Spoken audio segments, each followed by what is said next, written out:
Olympics హాకీలో వరుసగా 6 స్వర్ణాలు గెలిచిన చరిత్ర, వరుసగా పాల్గొన్న 10 ఒలింపిక్ క్రీడల్లోనూ పతకం సాధించిన ఘనత ఈ రికార్డు ఎవరిదో కాదు, భారత పురుషుల హాకీ జట్టుది. 1980 వరకు తిరుగులేని ఆధిపత్యం మనదే. 1928 ఆమ్స్టర్డామ్ ఒలింపిక్స్ లో గోల్డ్ మెడల్ సాధించింది. ఫైనల్స్ లో నెదర్లాండ్స్ ను 3-0తో ఓడించి భారత్ తొలి పతకాన్ని అందుకుంది. ఒలింపిక్స్ లో భారత్ కు ఇదే తొలి బంగారు పతకం. ఇక్కడి నుండి వరుసగా 7 సార్లు అంటే 1956 వరకు భారత హాకీది స్వర్ణయుగంలా సాగింది.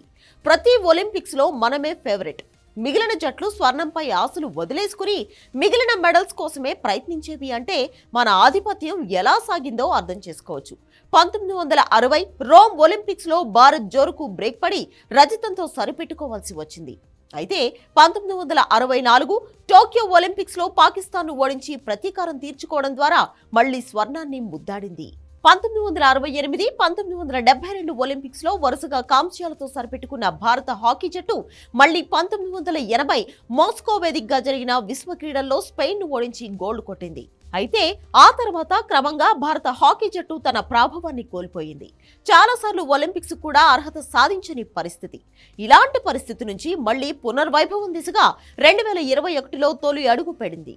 టోక్యో ఒలింపిక్స్ లో కాంస్యం గెలిచి 41 ఏళ్ల సుదీర్ఘ నిరీక్షణకు తెరదించింది. క్రమంగా పలు అంతర్జాతీయ టోర్నీల్లో నిలకడగా రాణిస్తూ ఈసారి ప్యారిస్ లోనూ మెడల్ ఫేవరెట్ గానే బరిలోకి దిగింది. గ్రూప్ స్టేజ్ లో తనకంటే మెరుగైన జట్లను నిలువరించింది. అర్జెంటీనాతో డ్రా చేసుకున్న Bharat New Zealand, Australia, Great Britain పై విజయాలతో సెమీస్ కు దూసుకొచ్చింది.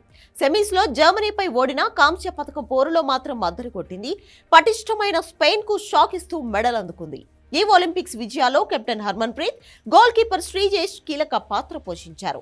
ప్రతి మ్యాచ్ లో గోల్స్ కొట్టి హర్మన్ ఆధిక్యంలో నిలిపితే ప్రత్యర్థి జట్లకు గోల్ పోస్ట్ దగ్గర శ్రీజేష్ అడ్డుగోడలా నిలబడ్డాడు. మొత్తం మీద టోక్యో ఒలింపిక్స్ విజయాన్ని రిపీట్ చేస్తూ కాంస్యం గెలిచిన భారత హాకీ జట్టు ప్రస్థానం ఇలాగే సాగి రానున్న రోజుల్లో మరింత అత్యుత్తమ స్థాయికి చేరుకోవాలని అభిమానులు కోరుకుంటున్నారు.